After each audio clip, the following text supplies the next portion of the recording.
Good afternoon, champions. My name is Dylan, and I'm coming to you live from Codename Entertainment's streaming fridge in beautiful Victoria, BC, Canada.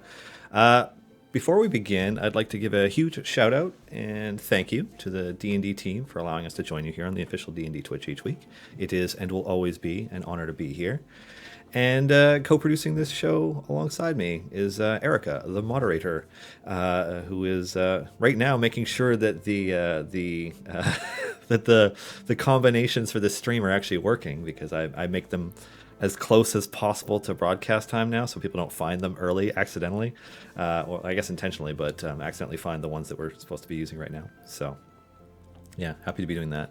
I think I'm just gonna, before I move too much forward, I'm gonna tweak my audio settings because things seem a little bit louder than they used to be. I don't know if somebody hit something on the board accidentally or possibly. Okay, anyways. If my audio sounds off, let me know in chat, because it's, yeah. I'm going to go ahead and blame whomever was in here last to do like a Skype call or something. It's just, the settings are just not quite the same. Anywho, in about an hour, live services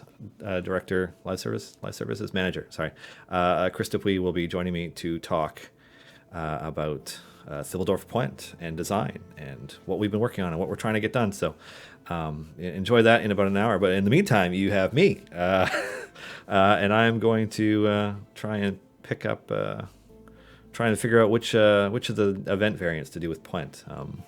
Still getting used to using him in my formation. I got some good numbers with him with my Krond, but still not that used to it yet. So, which variant should I be attempting right now? I'll let you guys poll it a little bit and see.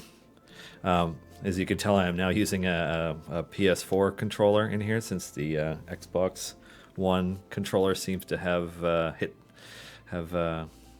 croaked, died, kicked the bucket, passed away, fainted. I don't know what the problem is with it. It's just, I mean, you guys have noticed how many times I've been trying to figure out exactly what to do with it, trying to fidget it and get it to work right every time I'm trying to pick it up. So the PlayStation 4 controller has been nothing but wonderful so far. So it's working for me. Yeah. Any suggestions for? I see one person saying Underdark. Everybody loves a good plague.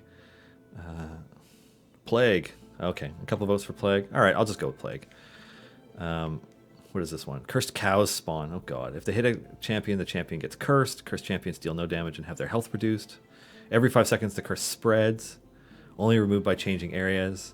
Won't I just cheese through this with familiars? Patrons cannot be used. Yeah, I know. That's what I get for leaving Vajra on while I start this. I'm only like halfway through all of my Vajra variants, so still getting used to it. So yeah, I'm just gonna go ahead and I'm gonna close that and start recruiting folks.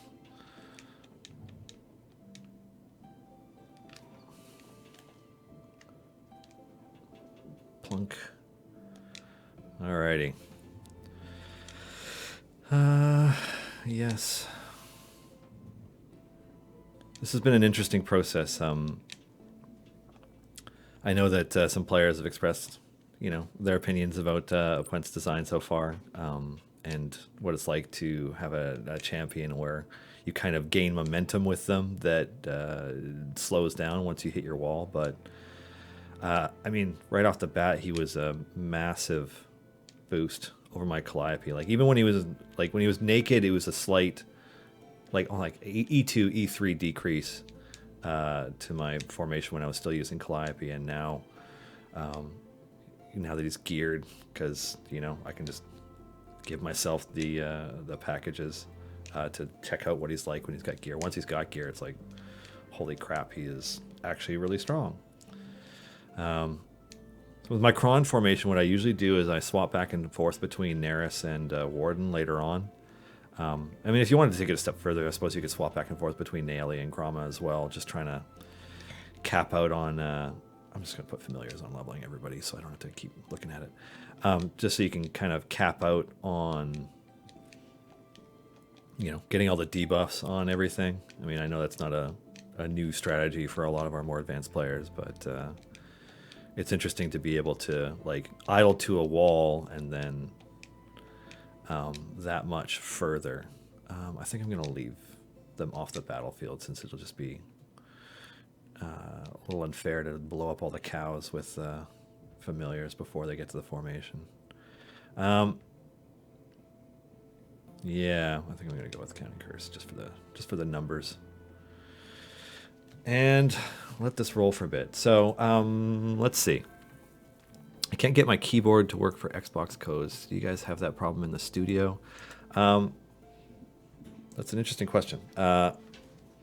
Excuse me. Just like still digesting my lunch. Terrible timing for me. I mean, I can pass that along to the dev team. I don't because I don't personally know whether or not there's an issue with it. I know that the system was designed to be using the controller to move back and forth and roll everything up and down. But I was under the impression that that was something that we were either addressing or fixing. So I'm just going to pass that along and see if we can get that. Let's see. Hey, Dylan, still no mimic code. No, we are not doing a mimic code. I mean, the mimic familiar was only ever been available as part of the year 1 anniversary celebration, the first anniversary celebration. It's something that we might bring back, that and the Party Jarlaxle skin. But right now, there are some other things we want to chop off our lists before we consider bringing back skins or familiars. So I wouldn't say goodbye to it forever, but right now it's still an exclusive to the people who played the year 1 event. The Plague looks pretty brutal for a 2.5k variant. Yeah, I think it is. I mean, your mileage is going to vary wildly depending on what kind of favor and champion selection you have, right? Like, I have, upper maybe 1 or 0.1%. Actually, no, I wouldn't even call myself in the 0.1% because I know there are players who have thousands of item levels on me. But for the players who have been around for a long time, have everything unlocked, and who either have all epic gear or have what do you call it? Or they've made purchases, so they have lots of golden epics and stuff. You tend to be in a position where a variant like this you can kind of just chuckle at because all it is another enemy. Nothing's going to get close to your formation before you hit the objectives for the formation. It's mostly going to be a challenge for newer players. But even then, I don't think it's going to be that tough. I don't have any other CT members. So I mean, here I am at E94, and I'm in area 9. It's it's kind of ridiculous. If I put on familiars for click damage and like give it a fire breath potion for the adventure, it's just gonna burn through everything until I get to my wall. And at my wall, I imagine I will wipe really quickly as the cows just show up in the midst of everything else, and then just spread the curse around, and that's that. So, yeah, I don't know how many of you are in a position to earn what do you call it?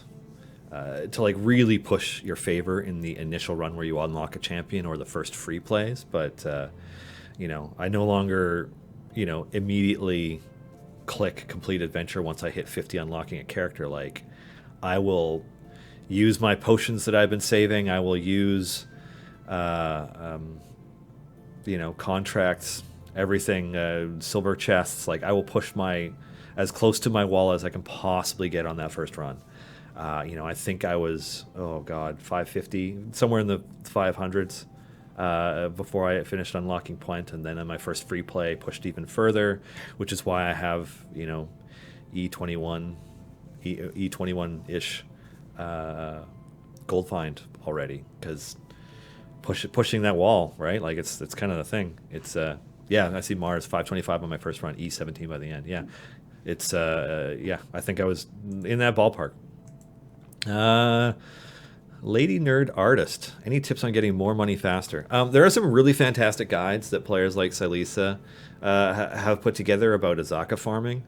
But basically, there's a bunch of different champions that have different ways of contributing to your gold find.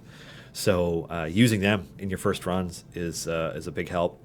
Um, Depending on which one of your slot 4 champions is the best geared.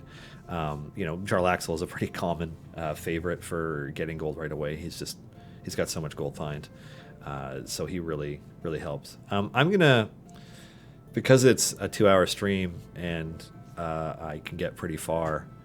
I'm gonna use a speed potion.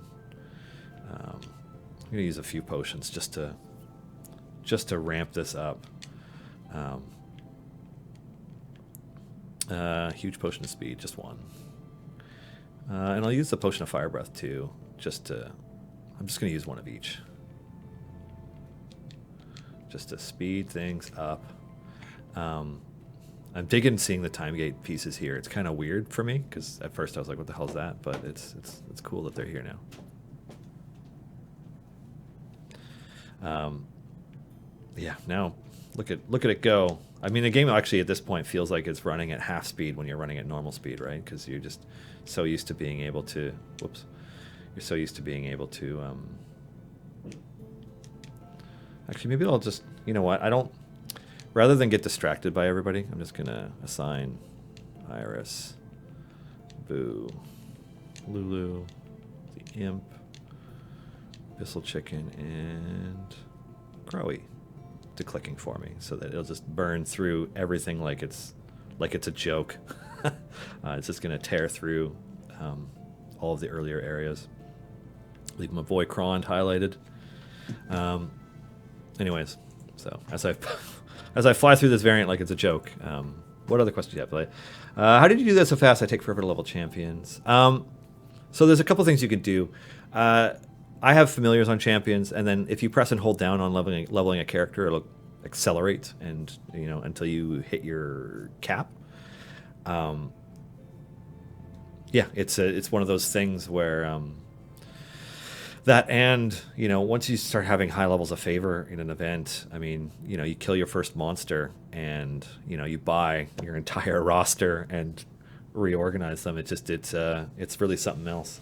We've been talking about setting it up so that I can have noob accounts for streams, and maybe I'll try and get one of those ready for next week, just to try and unlock with somebody who's got maybe maybe they've got Wolfgar and Turiel and Jim and Ishii and core champions, and that's it. So maybe I'll try and set up an account for something like that next week, just to show what that experience is like. How do you get the setup? So Smut Puffin, if you're referring to how do you get this to look like this interface, I mean, this is the gamepad UI on Steam, but it's the PS4 UI, as you can tell by the buttons, using a PS4 controller. It's been around for a little while now. No epics? Yeah, well, I mean, I figure like rare gear on all the characters, and no silver or golden anything. It's pretty easy to do. We can set that up in the system. It's a bit of a pain in the ass to put together, but yeah, we can do that. Yeah. Anyway, so this is the gamepad UI of the game, but one of the benefits of the gamepad UI is, I mean, you have this option in the regular UI as well, but you hold down your trigger and you can see everybody, but you can also save and load formations, and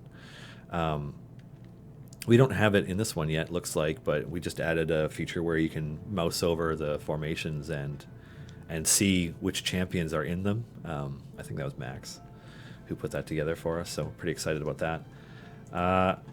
What was for lunch? So Thursdays, one of the reasons I tend to look even more tired than usual on Thursdays is because it's the day of the week that I go work out with a personal trainer, because I have a pretty severe spinal injury that requires special training, and so I do that Thursday mornings, so I tend to be pretty freaking tired before I even get to work. And so it's a healthier day, so I have a smoothie that I'm going to drink after the stream, because I tend to have to go to the bathroom a lot after, because there's just fluids and stuff, and I don't want to have to pee all stream long, because it's an awful feeling. And then just like tons of raw veggies. I mean, yeah, that's what I had for lunch. Raw veggies. Yay, exciting. Can Point's bleed get tied to Bud rather than own damage? As it stands, his bleed is terrible for damage.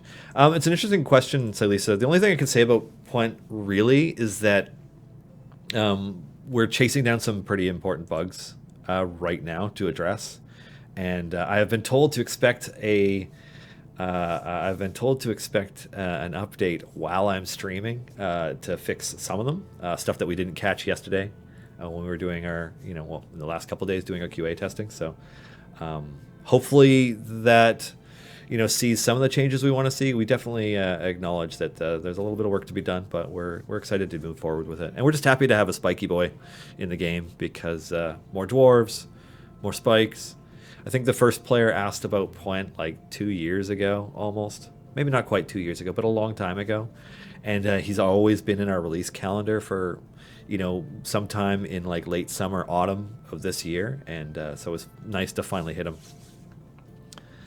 Vajra's health perk isn't listed on champion buff sheet, but other perks are. Can we get this added? I'll pass that along, Lisa. It's that would be Mark or David.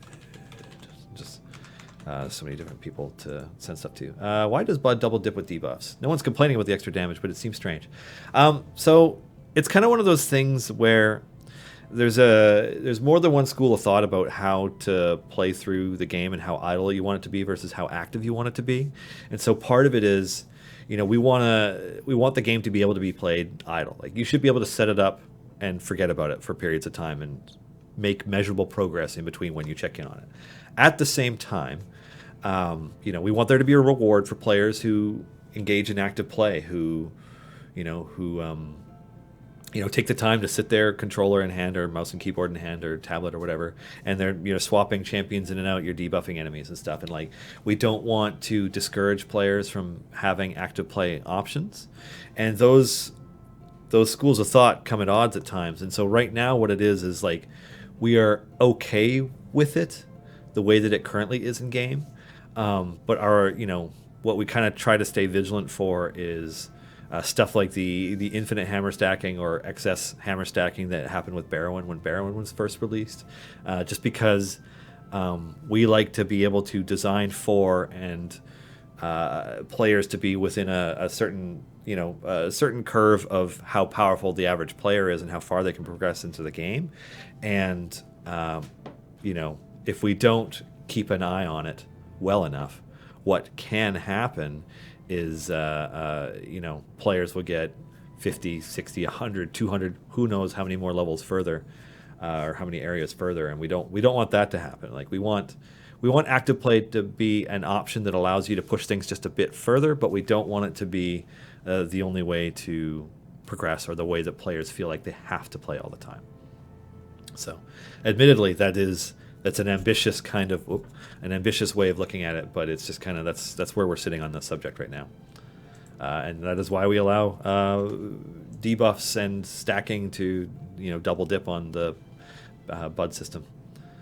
Alrighty, from the main screen where you choose an adventure, is there a way to access the options for chests and shopping instead of starting a quest? There isn't one, H. Gillum. It's something that has come up on occasion, but I don't know if we have anything, either plan to address it or a way to change it, because it's just the way that it is right now. Hellish Dream, you only have 19 time gate pieces? How and why? So actually, this is pretty easy to explain. I should have quite a few because I basically always close time gate early. But in the middle of the summer, when we were putting together footage for something, we needed to capture additional footage. It was easy for me to record more footage by just opening time gates and picking champions that had different adventures and playing it and capturing bits and stuff, because like we do have to make trailers and stuff on occasion. So I burned through all of my time gate pieces doing that, and that's it. That's what happened. So I'm up to 19, which includes the 6 that I got for free. Like I went through just about all of them. Yeah. Will any of the new familiars be purchasable with gold? I don't think we ever intend to have familiars be purchased through gold, because players can earn so much of it that there could never be a cost that makes sense for it. And then on top of that, the next enemy you kill you'd have at least that much gold again, since the way that it increases. Now, if you're referring to gems, yeah, there will be eventually be more gem familiars added to the in-game interface. We've kind of maxed out on familiars at the moment in that you can now have one on every champion in every click position and maxed out on the ultimates bar, and that takes them all to do, all the ones that are currently available. We do have some planned updates coming for familiars that will allow you to use even more.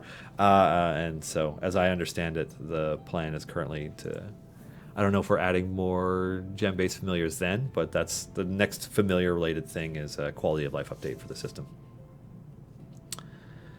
All right, I'm just going to take a drink while I read the next question.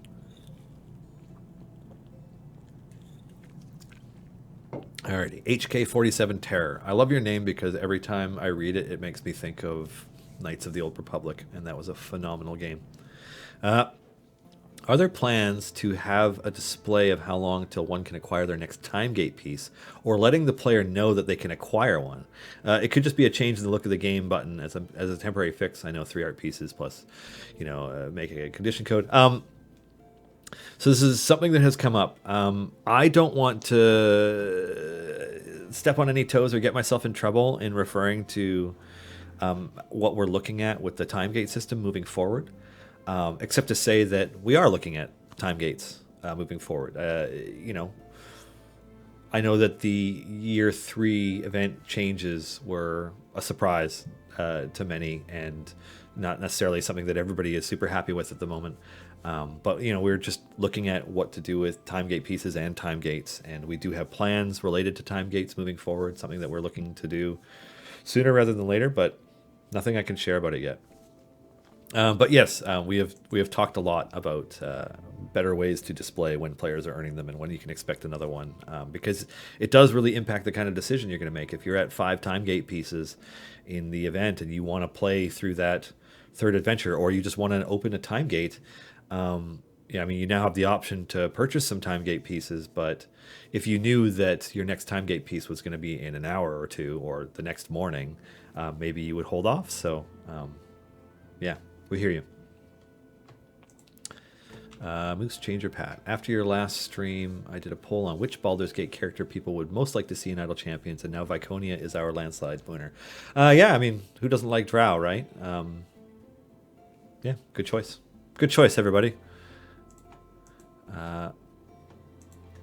Is there an easier way to compare DPS between champions that are on backup? FaZe, do you mean like champions that are on the bench? Because really, you can swap them in and out. That's kind of the option. Can we get a click damage level up keyboard binding? Maybe. I know that we don't intend to have bindings for every single feature in the game because there are a finite number of keys on a keyboard, and we don't want to necessarily take them all up. But I can pass your feedback along, Corlelia, to David and see if he gives the nod of approval or the of no. It's not going to happen, so we'll see. Kind of sad that Point doesn't stack with Strix's Stink and extend her range so ranged mobs can't kite her. Only looking for like an extra 10% or something. I haven't played with Point enough yet to really try to capitalize on him, but I am curious. Are we going to be able to routinely get 3 to 4 hammer stacks on Strix now with him? Because if so, that would be amazing for Strix. That AoE fireball has always been one of the best basic attacks that ever existed in the game, and if you can get it, make it comparable to your current formation. Think of how many enemies you can stack before you pop them all at once, right? So I don't know if that's the plan, but I guess we'll see. Hellestream. Well, Point was obviously designed to work well with companions. Was there any idea that he should support Binwin as well? It seems like they should synergize, but in Silesa's testing, the pairing seems not to work well. So there was a hope that he would be awesome with Binwin, but it doesn't seem to be working out that way. We have to do more testing. We are happy with how Point is interacting with Barrowin and bringing that champion more into the forefront, because Barrowin is seen by many as just not that viable.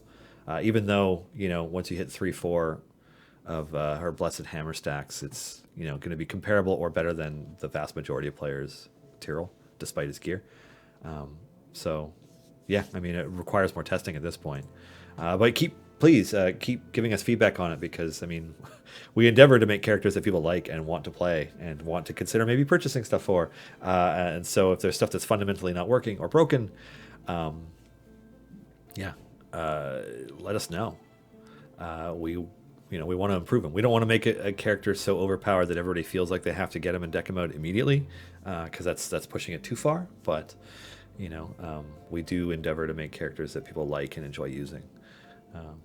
I'm just happy that I like my Krond is just so good that I can't really stop using him. So that's where I'm at. What is Puent's feeling on spiders? I am sure he would just mutter something drunken and like cares not at all. I mean, do spiders like Puent? I mean, he does stink. So, yeah. Leprechaun Chris. Wait, you get pieces if you close a time gate early? Yes. If you elect not to do a time gate, and you close it before unlocking a champion or any chests, you will receive 2 time gate fragments. And you get fewer time gate fragments if you've played through parts of it. So if you have a 2 chest time gate and you've played through and you've earned one, then I think you only get 1 time gate piece. Yeah. Is this the mobile/tablet version on screen? No, this is the gamepad version. So players on PlayStation 4, Xbox One, and Steam can play the game looking like this. On Steam, you need to have a controller plugged in to your PC or whatever. But yeah. Is Puent just the D&D novel version of Wolverine? I mean, maybe a little bit. He is, as Cantankerous Gandalf said, he's very much just a porcupine. A little bit. I mean, he's a dwarf. He's angry. He's covered in spikes. He mauls things. So, yeah. Alrighty. How about displaying pity timers both for chests and event free plays? We'd like to see it without going into game data. Well, I mean, I can't speak to anybody who wants to take the time to data mine, but I can pass the feedback along. It's a feature that I personally really like in MTGA. Why isn't Puent a Companion of the Hall affiliate? Well, because he's not a member of the Companions of the Hall. He is a staunch ally. I mean, if anything, he'd be a member of Clan Battlehammer, right? But he's not. He's not officially part of the team. He's like the Yoko Ono to the Beatles, right? To the Companions of the Hall's Beatles.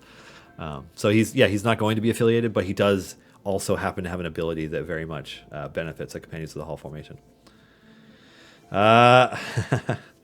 Scare Phoenix. Hi, Dylan. Why are there so many champions who stink or have smelly gear? That is a great question, and I don't really understand it myself. Wow, have I done this variant already? I'm just going to keep burning through until I get killed by cows. I don't understand, personally, the fascination around having a character who has, like, repugnant scents associated with them, but it seems to be kind of common. It's bizarre, and like that isn't to say that there's anything wrong with the characterizations. I mean, we all love Strix, we all love Puent. Dragonbait will eventually be joining the game, and Dragonbait is the scentiest of scent related champions. But yeah, it's kind of weird, right? It isn't because anybody here has some kind of scent fetish. It's just it's just been kind of an odd set of coincidences. Will the 4th campaign include blessings on release? That is a great question. I can't answer that question yet because I don't know. I would say don't be surprised if it doesn't have blessings. Like if there are no blessings for the Baldur's Gate Descent into Avernus campaign on release, because we haven't released any campaigns with blessings right away. What they allow is for players to make a lot more progress, and that isn't something that necessarily makes sense with the first couple adventures. So, I think it's safe to not expect it when Descent into Avernus launches in the game. That being said, it has been a while since we added blessings. It's on our to-do list. It's on our production schedule, but I can't really comment further. Is there a chat in the gamepad UI mode? As far as I'm aware, there is not. Can we have another hint for the hidden combination number 9 for Thaddeus? We haven't gotten anywhere with the current hint, such as the one with his feet. I think we also know that the combination doesn't have the word Thaddeus in it. Yeah, I can confirm that the hidden combination number 9 for Thaddeus the Scarlet does not have Thaddeus the Scarlet or Thaddeus or Scarlet in it. But that's the only hint I'm going to give right now. I'm not going to give a spoilery hint until his event rolls around. Let's see. Sadly, Barrowin isn't just competing with Tyrell anymore with Companions of the Hall now an actual thing. Wolfgar is also a decent competition. Yeah, and I'm actually really happy about that because I don't. One of the things that was the least fun, maybe, is the best way to put it, around the heyday of Barrowin and Strix was like it was so monumentally more powerful than anything else you could do that you would never consider doing anything else, and it was a stale meta that ended up with all formations revolved around making that work. These days Archon is a very viable DPS. Minsk is actually a surprisingly viable DPS. Krond is a fantastic DPS. Zorbu is a fantastic DPS. Dritz is a fantastic DPS. And there are formations that can accommodate all these different versions. And we dig it. We like having the variety. We like the idea that players have more options. So you were totally right that Barrowin isn't only competing with Tyrell, Giant Dwarf, but that's a good thing. Alrighty. Can we get an overlay for Walnut's jobs done? Right now I'm forced to check outgoing effects to know if I manage to keep it up, which wastes the time I could be using to actually work on keeping it up. Possibly. So one of the things about adding different overlay elements for the champions in the game is that we don't want to over clutter the UI, and I know that many players feel like it's cluttered already, and like what's a few more icons here and there, but it's one of those things that every time a champion is developed, we strongly consider, like, do we want to add a UI element for this? And so, it was a decision behind the dev team at the time to not do one for Walnut. So, I mean, I can pass your feedback along to them, but they may not consider it. They may not change their minds. Point makes a memorable cameo in the new Dritz book. Considering how close the book's release and Point's release in the game, was this an active choice C&E made, or was it just Timora's hand and all this based on pure unadulterated luck? Timora's hand. So our knowledge of D&D, while vast, doesn't include the most recently published books that R.A. Salvatore has put out, the 2 new Dritz series novels. So finding out that Point makes a cameo in the new Dritz book was news to us. When we released Point and people are like, he's in the new Dritz book, we're like, oh, isn't he dead? So, yeah, it was just kind of a funny, super coincidence, Hellestream. It was, not intentional. May as well make a variant that only allows for scented champions. I agree. Let's do it. Yeah, that'd be funny. Can we have synergy for all smelly champions or a team for them? It's an interesting idea.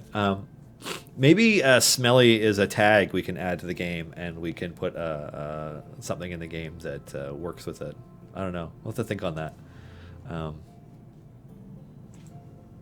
Documents or tracker would also be super great. Yeah, good to know. Any ETA on a higher level cap? Well, we did a soft cap increase earlier this year. We're not planning on doing one in the immediate future. It's those are expected to be a few and far between kind of thing. It's a lot. Yeah. Who isn't a good DPS? Delana. Please give her some love. Yeah. God, nothing just seems to work out. So Delana is a fantastic example of a really strong champion design that looks amazing on paper and should work really well.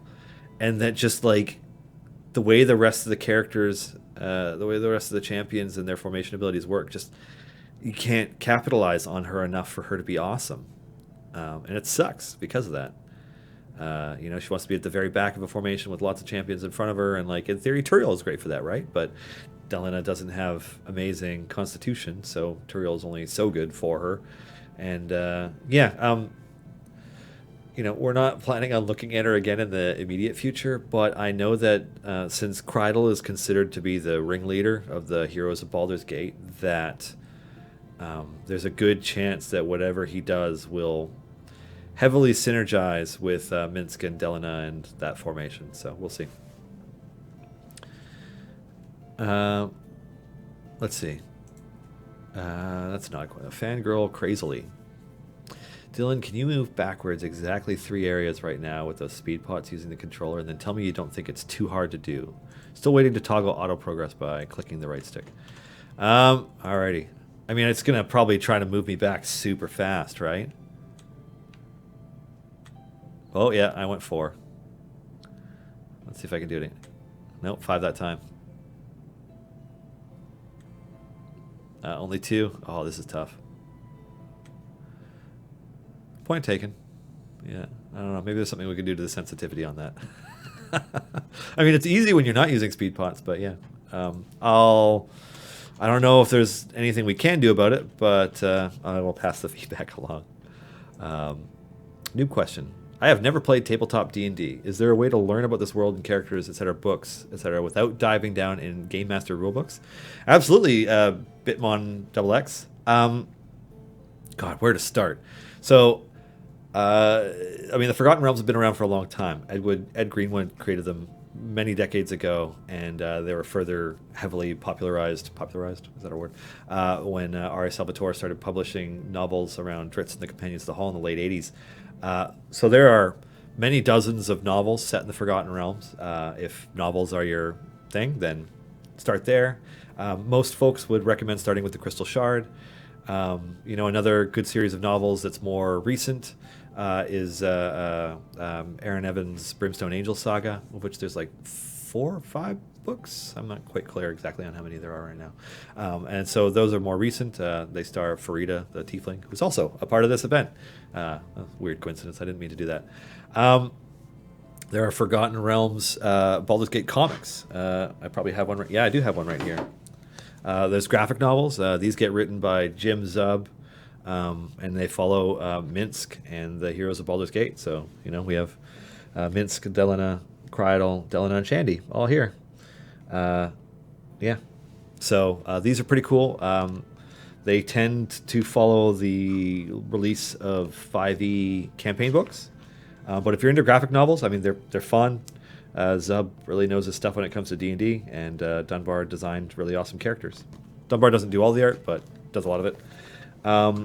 There's also a pretty fantastic set of video games, including Idle Champions of Forgotten Realms, but also you know, some of the mainstay games that people would consider to be essential for D&D are going to be the Baldur's Gate and Neverwinter games.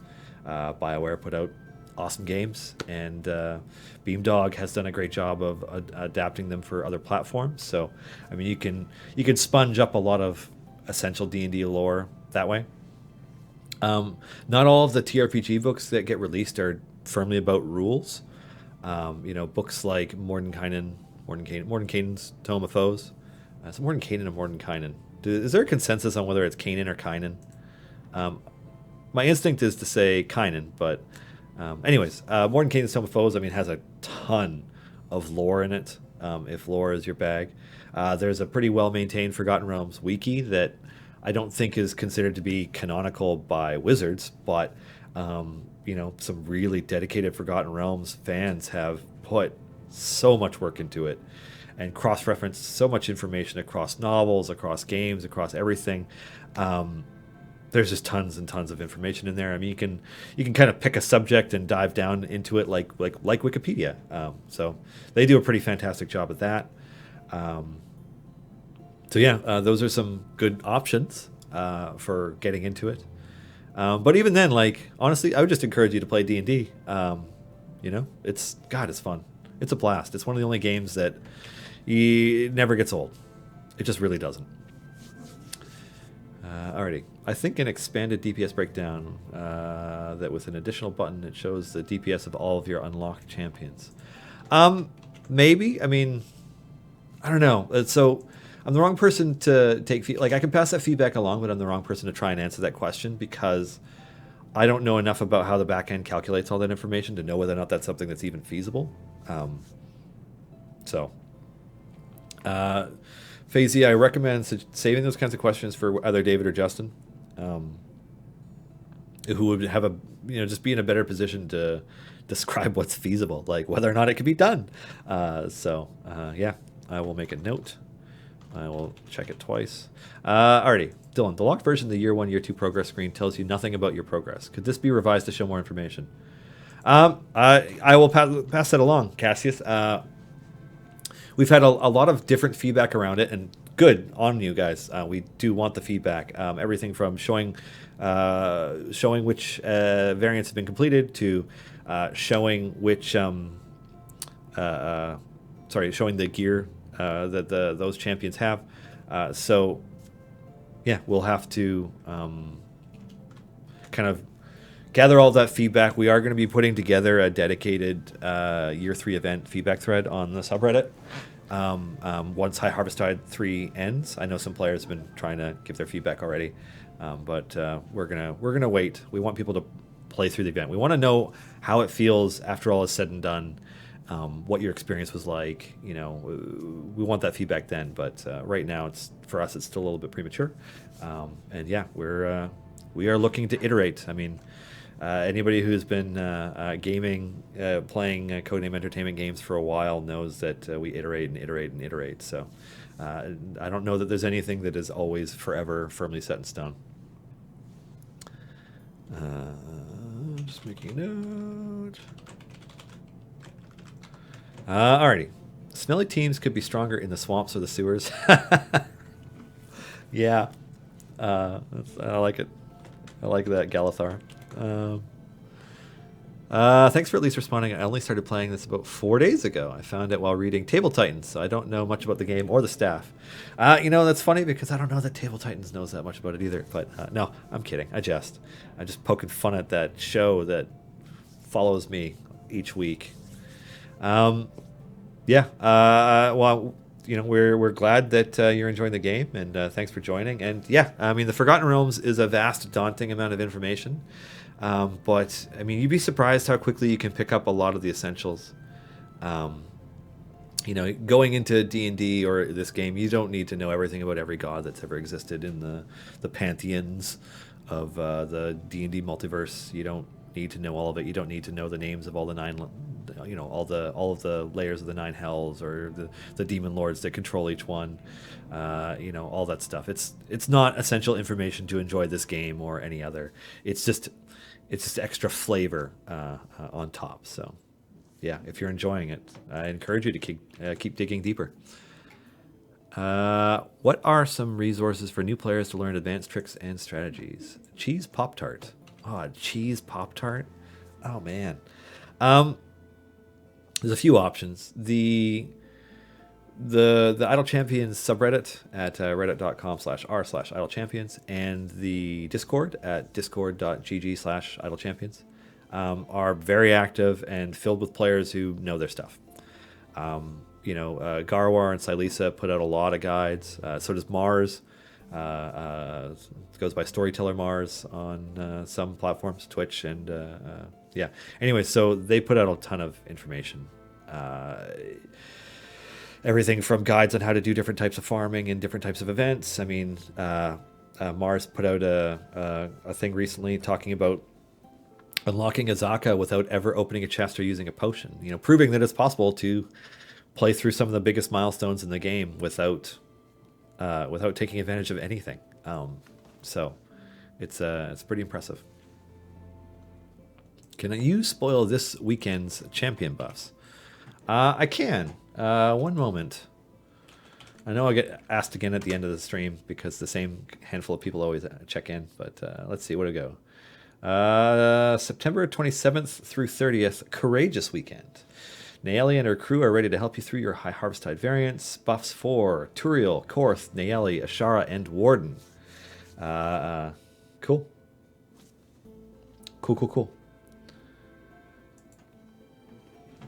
Um, Smut Puffin again. Smut Puffin. Smut Puffin. What a name. Oh man. All right. If you're looking for an amazing show to watch and you haven't already heard about them, look up Critical Role on YouTube. It's a great show. Are y'all still sponsoring their show? We work with Critical Role to sponsor them on occasion. I do recommend the show. I mean, it's the most mainstream of the D&D shows and easily the most popular. I mean, I don't think it's close. I bet their audience dwarfs all the other audiences of all the other shows and podcasts put together, most likely. Except maybe Adventure Zone. Adventure Zone's pretty popular too. Anyways, Critical Role, super good show. It's interesting. So, I mean, I enjoy it more as a drama than I do as a D&D show because each of the D&D shows offers a different way to enjoy D&D.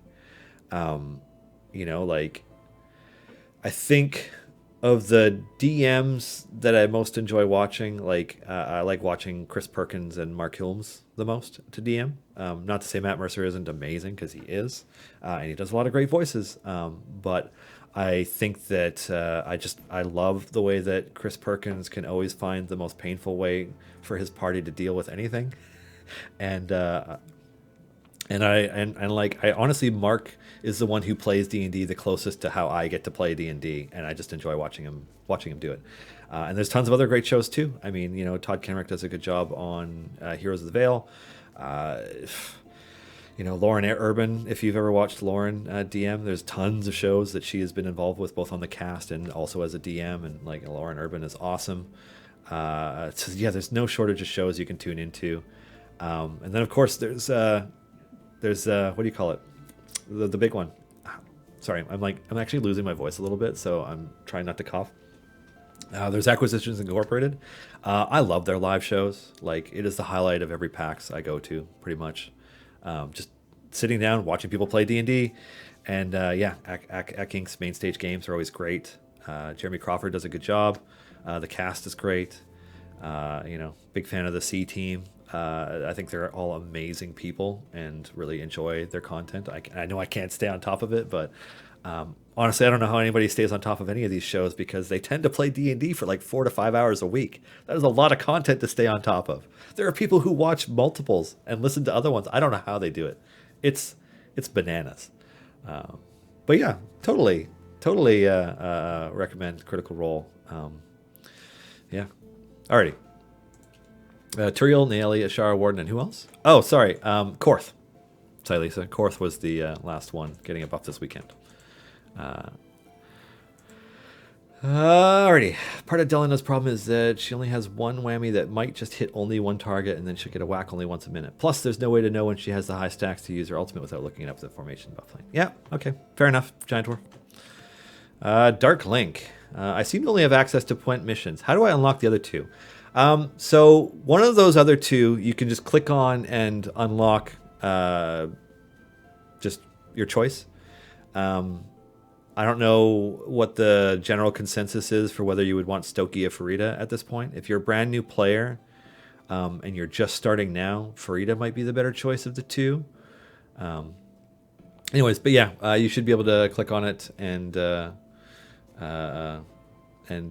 open it there. There's an event dialog that you can select the champions with. So, and then the other one you can access for some time gate fragments, which you should have because all players should have been gifted 6 when the latest update came out. So you should be able to just pop them both open if you wish. Stokey is better than Farida now, really? Oh, well, good to know. I mean, I guess they're Golden Palm. She got some cool buffs. I'm not gonna lie, I have barely used Stokey since her changes. So cool, yeah. Well, there you go. Well, get them both, or maybe save your time, get pieces for the next event. Who knows? We're not. We'll see. We'll see if anything changes. But yeah, alrighty. Question, Dylan, you've mentioned that Archon's Dad Rock biker gang are coming in the new adventure, but I'm begging you to seriously consider them for champions. Where else are you going to find a canonical Minotaur and a gothed out Death Cleric Turtle for the evil formation? They are so stylized that we can't not have them in the party. Thanks for the feedback, Hellstream. I'm sure you'd make Joe happy in that you like his new characters so much. So, Krull the Turtle and Torogar Steelfist. Um, I mean, we can consider it. It's an interesting idea. I am a fan of the design of that turtle. I'm not gonna lie, big fan. Alrighty.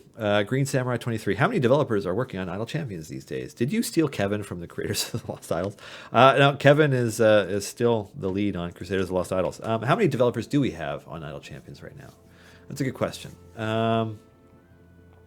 If you include Justin and David, who are also co-founders and responsible for the leadership and direction of the company, and obviously Justin is the lead designer and David is the kind of handles a lot of the front-facing UI elements and a lot of the tech. If you include them, plus Mark and Peter and Jacob and Max, and we have a new co-op student right now named Graham. That's it. 7 at the moment. There are 7 developers currently working on Idle Champions. Can you confirm that it's Ishii's interaction with and overriding offense attack cooldown mechanic that is functioning as intended? I can't confirm that, Kazuma Bones, because I'm not sure where the devs are in terms of looking at it. Ishii is supposed to be able to always be the fastest attacking champion, so that's her thing. So Ishii should always be attacking fast, so it should be overriding Pack's points attack slowdown mechanic. That said, I'm just going to look. Oh, no, I got a message from Max. Ishii is functioning as intended. So yes, I can confirm it. Yeah, that was what I suspected, but it's nice to get confirmation from the devs. Chris Perkins is awesome. I love that you guys had a spurt on here. Not that I've gotten him or Regis on time gates yet. Grr, still trying. They'll come around. Yeah, I mean, Spurt's event isn't until early next year, but they'll come around. I guess halfway through next year. Yeah, because we we first talked about Spurt was on April 1st, so it was after that. Oh, anyways. Are there any situations where Stokey is going to outbuff or outvalue Paulton? I mean, you'd have to test that out, right? Like, I'm not sure. Stokey, yeah, so that's interesting. So Paulton's buffing is actually pretty phenomenal, and he was one of the first. No, he's the first really dedicated champion that we've added. To that slot as a buffer. So I have a hard time picturing Stokey out buffing Paulton, but Paulton's gold find is also really strong. So. And Mars was mentioning that Paulton is a surprisingly good DPS as well, which is interesting. Yeah. All right. Taking another drink. Oh. Oh, man. Lots of Dylan talking. Dylan losing his voice. Oh, and I don't know how many of you frequent gyms or anything, but after you've really pushed your muscles, you're building up lactic acid and all that stuff, and your muscles start to get sore in a way, and then hours later, you're no longer sore from the workout, but then you just start getting that intense muscle fatigue and not cramping, but just almost like your muscles are seizing up, like when you finish running a marathon or something like that, right, where you're just your legs don't want to move or your arms don't want to move. Today I had one of those days at the gym where I was so happy with all the progress I'd made. I was just pumped about it when I got home, and I was getting everything ready. And as I sit here in one space, not moving for the last hour, I'm just slowly seizing up, and I can just feel the tension. I'm oh, I'm going to have to go home and have an Epsom salt bath tonight to try and loosen up because I am the sore. Yeah. All right. Just gonna follow up on a couple things just to make sure. Oh God.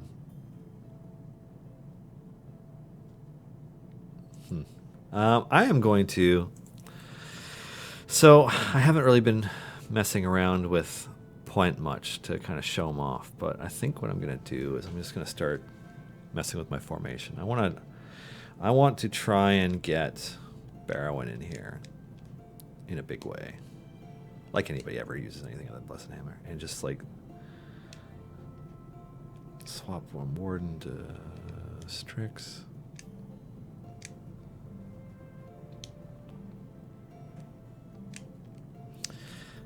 Now, is it possible for me...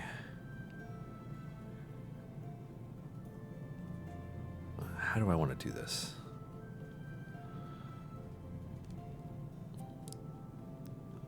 Coming up with new formations on the fly is hard, folks.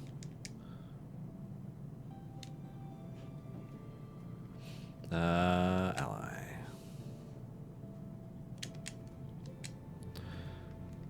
And I'm not going to use you right now, but I will.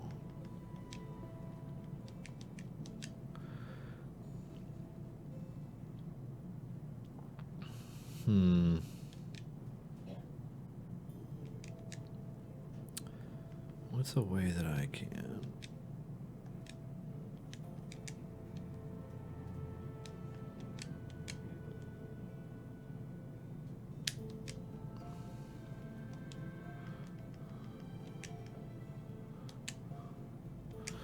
I just want to see if we can really just start to get these stacks up. That's really all I'm trying to do. I want to see what we can do that way. Oh, I don't have a familiar on Strix? How dare I? Stinky's already being used? No. Stinky's on Strix now. There we go. Yeah, I just want to, I want to see some hammer stacks. Because if he's slowing down, then, well, I guess we'll see. I mean, I'll probably wipe sooner at this point because this is not an optimized formation, but I'm just very, very curious. Hey, Dylan, what is the hidden combination today? That is a great question. Have I actually said it? So, I know there is one. I can confirm that there is one. That the combination does work. It's very much tied into the subject of our latest champion, Thibbledorf Point. So people who dig into who Thibbledorf Point is will find it. Could you explain your formation for us? So right now what I'm trying to do, Dr. Codell. Right now what I'm trying to do is I'm trying to have a formation that buffs the crap out of Strix's damage, and I'm also trying to use the interaction between Barrowin and Thibbledorf Point. So because Point will slow down the attack speed of adjacent champions, which means that Strix's attack speed will be way slower. What does it say? 10.7 second cooldown. That's slow.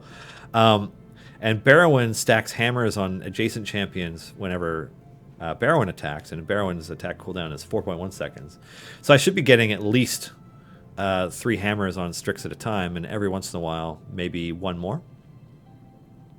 I'm not sure.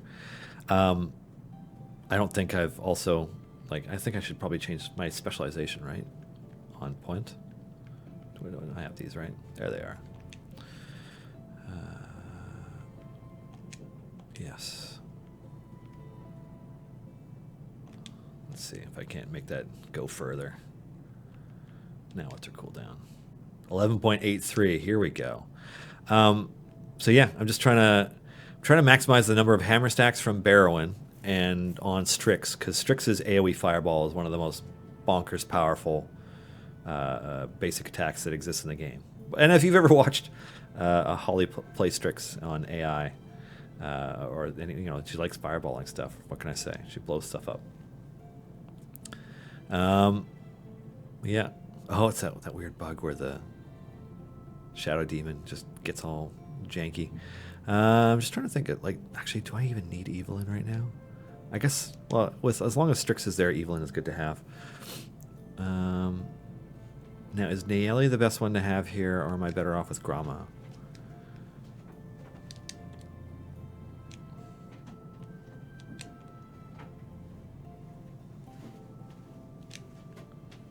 Grama's so good. Welcome, friend. Hello. Get your mic on. I have a guest joining me now. The designer of Thibbledorf Point. So if you have hate, I mean, we are ready for you. Bring it on. Yeah. Oh, Garwar found the secret combination. I tried to be tricky by it being 16 characters, but here we are. I'm just gonna hit the thing. Hey, I'm on the screen. I'm gonna scoot a little bit closer. Hey. Yeah. We can brush armrests. I don't know. I'm just getting over that plague. Oh. Why are you in here? I don't know. You asked me to come join you, man. Just gonna Now it's awkward. pull my Death Save shirt up over my face. Yeah. Welcome to the game. Whoa, there was a Red Dragon Disciple Ultimate skin for Deacon. There is. It's actually a DLC. If you want to support us and help us keep the lights on, you can grab it. But yeah, the Red Dragon Deacon looks awesome. Yeah, you want to know a funny story, actually, about the plague that's now affecting the office? So yeah. Do I? Yeah. So the plague cometh, the variant. I wrote that like 3 weeks ago when people were just starting to get sick, and it's still going through the office. Yeah, Alexis is still out. I've managed to avoid it, but I noticed today, like Jacob was like coughing and sneezing behind me, and I'm like sitting there. I'm like, he's right there. He's not coughing at me. He's not doing it on purpose, obviously, but it's kind of like it's been making its way around. I'm like, I'm out of sick days, so I'd really rather not. Unless you want me to be sick next week, in which case, go ahead, because I will. I'm already taking a day to play the new Destiny expansion starting on Tuesday. So, because gotta get that kind of stuff in while I still can. I'm not used to being on this side of the stream. It's weird. Yeah, isn't it? It's just strange. Is Caddy Bree even an ideal buffer for Strix? I don't know. I mean, this requires a lot of work, and like obviously, Strix and Barrowin don't even need to be where they are because they don't need to be directly behind the tanks like that. But yeah, I mean, you can get some serious hammer stacking going on now. Yeah, I was running. If you get 4+, like that's easily better than Tyrell. And if you can get more, I love it. I like letting it stack up and then hitting the ult and be like, haha, boom, like so many hammers. It's just kind of ridiculous. Are those silvery looking coins the bonus ones from Stokey? Yeah, if you have different colored coins showing up right now, there's pink ones. That's to reference Cathris's ability. But yeah, there's silver ones that Stokey does as well. Course away from Barrowin and respect him for attack cooldown. Hey, yeah, that's a great idea. Chris, thank you for point. Yay. It's not me thanking you. That's actually Moose Changer Pat. Oh, well, that but makes thank it you nicer. also. Let's see. Okay, this is a good question from Garwar that you can answer while I'm trying to figure this other thing out.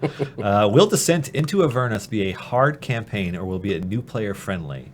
And will it have tier 1 blessings immediately or at a later time? I like how he just snuck that right in. Also, tier 1 blessings when. I don't think we've decided on whether Descent into Avernus will be a hard campaign or a newbie-friendly campaign. I would expect, based on where we're going and what we're going to be facing, that we're going to edge towards a harder campaign. We do have four campaigns now, so I think doing one that's a little bit tougher should be fun. And blessings on day 1, fingers crossed. Whoops. Let's see how much work I can get done. Okay. It's kind of an interesting thing. Like, we haven't released any campaigns with blessings right at the start. Oh, apparently we need an evil healer. Yeah. Yeah, I could dig that. I would only dig it if they were literally stealing the life forces of the enemies or other champions. Like, they just like equal out the health or something. Like, they don't actually heal. They just kind of move it around. A selfish healer, if you will. Sounds evil. Alrighty. What can we expect for an epic feat gem cost to be, and will it only be available to purchase over that weekend? Epic feat gem costs will be 50,000 gems. Will it only be able to purchase with gems? No, it would be ongoing available for gems. So once the weekend promotion shows up, like, say hypothetically it was this weekend, there was going to be one for Nayeli. That may have accidentally shown up in game already briefly. The gem cost one will stay there forever. I believe that's the intention. Okay. Let's see. So now I send all of my point complaints to Chris. Yeah, I mean, really, anyways, you would be sending them to him. I'm not going to do anything about it. Yeah, I just tell people. He just bugs me. I post these really long things about, like, this is what our players said and what they want, and Chris is one of the people who actually reads them. So at least there's that. Other people read them too, buddy. I don't know. Well, they never say they do. No, I know they do.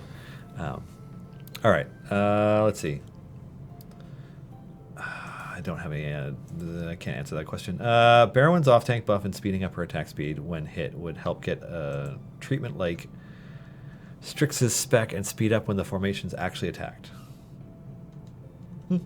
Could be an idea. It's an idea. Let's see. I already just answered that one.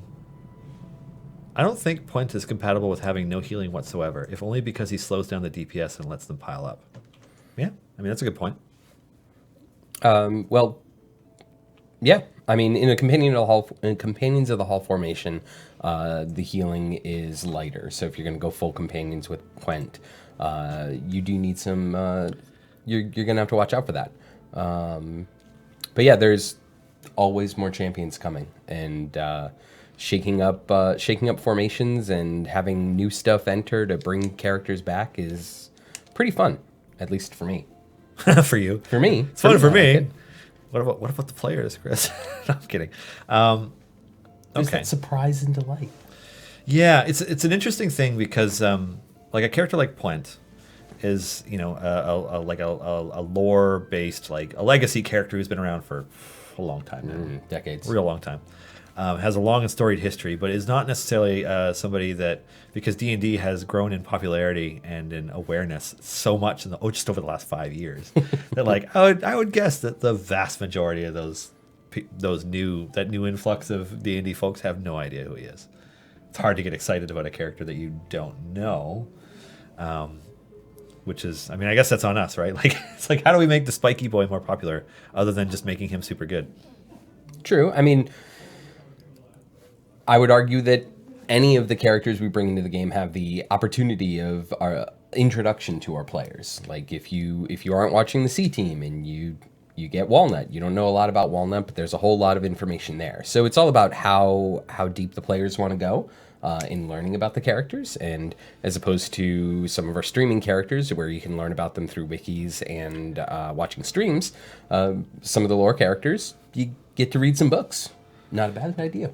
Yeah. It's just I think it's such a fascinating thing, just because you know, streaming seems to be the gateway for a lot of people to get to D&D these days, and so they first learn about what Dungeons and Dragons is when, you know, Matt Mercer says we're going to play Dungeons and Dragons, or you know, whatever other show they tune into or the podcast that they listen to, and so it's just an interesting thing in that, like, we know that our player base is diverse in that we know that they consume all these different podcasts and shows because they're asking us about characters from all of them. And it's a, you know, like, how easy is that to balance, like trying to figure out like the desire of what players want versus like what we can achieve, when we can achieve it, working with the schedules of the people we're working with. Like how easy is that, Chris? It's fun. No, it's not easy at all, but I do find it very fun. Because there's all these competing priorities. You know, you want to get the newest character in quickly, and as we've shown with Spurt, that's not always very quick. I think he was 4 months from introduction to execution. I feel like that's how long that was. But you know, there's new streamers, there's new characters being introduced in the adventures, there's lore characters that people have loved for decades that they want to see in the game.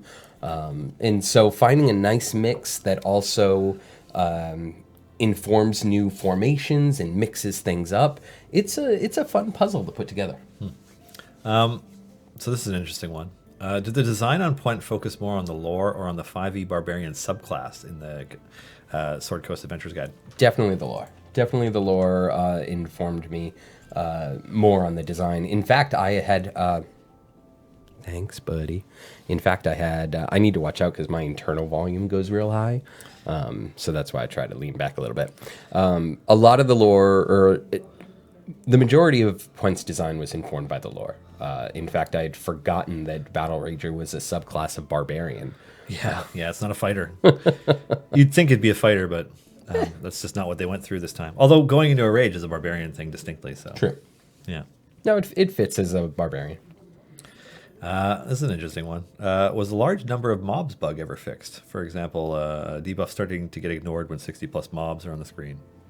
I do not have that information. Oh, okay. Well, we can look. We can ask about it.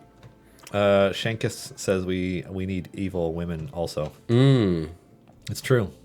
Is Viconia evil? I would think so. She's I a drow. think so too, but you never know. Like, Yeah. is she one of those exceptions? I don't know. I mean, it used to be such a remarkable thing when it was Dritz, but now it's like, oh, everybody plays a good drow. So it's kind of a little less exciting. Neutral evil, Yes. Hellish Dream says. There evil, you go. Evil female when? Yeah, well, obviously, Viconia is coming next week. Hard no. No, we're still in this event next week. Come on. That was an easy one to spot. Alrighty. How much did you guys go back and forth about making point a vampire? Ooh, that's a good question. In my head, a lot. So we haven't had a vampire hero. The idea of doing a vampire hero was super, super exciting, except I just I didn't want to do that to Puent. Having read through the stories and read through his arc, I remember reading through and understanding how horrible that was for the character. Yeah. So I just honestly, I just didn't want to do that to him again. But no, I did give a lot of thought on what a vampire hero would be, what kind of things we could do. But in the end, the design just filling up with the stuff that he's doing as a dwarven spiky battle rager was more than enough for the character. I didn't want to overcomplicate it, and from a narrative sense, it worked out. Yeah. Yeah. Plus, I mean, really, if we're going to add a vampire champion, it's got to be Strahd, right? Just Strahd. Yeah. Right there. I mean, he takes up 3 formation slots because there's room for him and his ego and, like, I don't know, something else. Like a mannequin of the woman that he loves or something, right? Like, right. Something weird. And, yeah. Strahd all the way. No. Yeah. Alrighty. Strahd as a champion win. Is there a code for D&D Beyond right now, or does anybody know? I was about to buy a source book bundle, but I know there are usually codes everywhere, and I can't find any. Chat, help. That's a great question. So that seems like as good a time as any to announce the fact that we are actually doing a bit of a D&D Beyond giveaway right now. What? Yeah, it's not a legendary bundle, but if you've always wanted a copy of this book, but one that doesn't exist in the physical world and you can have on your electronic devices everywhere, guess what? We're giving away 4. So we have a Gleam giveaway that you can sign up for, and we will announce the winners next week. And that's 4 of the D&D Beyond. 4 copies of the Baldur's Gate: Descent into Avernus on D&D Beyond. So if you haven't already purchased it, or you're considering it right now, this is an option for you. So I've got to be honest, from a DM standpoint and from a design and needing to look at the lore and cross-reference spells, D&D Beyond has saved me so much time. I used to just search through all the PDFs. Now it's just straight to D&D Beyond. Yeah, I kind of I equate it to the physical books are good for looking up what you don't know you're looking up. Like they're good for kind of just they're good for shuffling through and just kind of picking something. But if you want to just find something specific quickly, like the interface on D&D Beyond is pretty ideal for that. Yeah. Yeah. Hashtag D&D Beyond. Hashtag buy D&D Beyond. Alrighty. How do you decide what slot a new character will go into? Good question. When we are looking at new characters, so basically the way I like to do it, Justin has his own way, but when I'm working on them, what I like to do is I'll work on the design, and then we have a sheet with all of our characters, and there's all different requirements and things that I can reference, because you don't want to overload a slot with too many of the same class. You don't want to overload the slot with too many of characters that work together, etc. There's so many different limitations and things that we want to make sure we don't miss. And so what I'll do is I'll look at the design, I'll look at what the character wants to do, and then I'll look at who they want to work with, who they want to have in the formation with them, or who specifically they don't. And that will normally give me about 3 to 4 different options. And then I'll just look through and figure out which one works right. But I also have to take into account the previous event and the next event, because what we don't want to do is we don't want to introduce a new character in slot 11 and then in 2 weeks bring out a new character in slot 11. Like, that's no fun. So last year that was fairly easy because we only had to look at 2 characters from the previous event, 1 character in the current event, and 1 character in the following event. Now we have 3 characters per event, so that option to not repeat slots is getting smaller and smaller. Yeah, I mean, and starting in year 4, it'll be impossible not to if Right. they all currently don't overlap. Yeah, that's just going to be the 'Cause lesser there'll be too of many. all Yeah. the evils. Yeah. Huh. Okay. That's interesting. Actually, even just like hanging on to that question for a little bit and talking about it through a little bit further.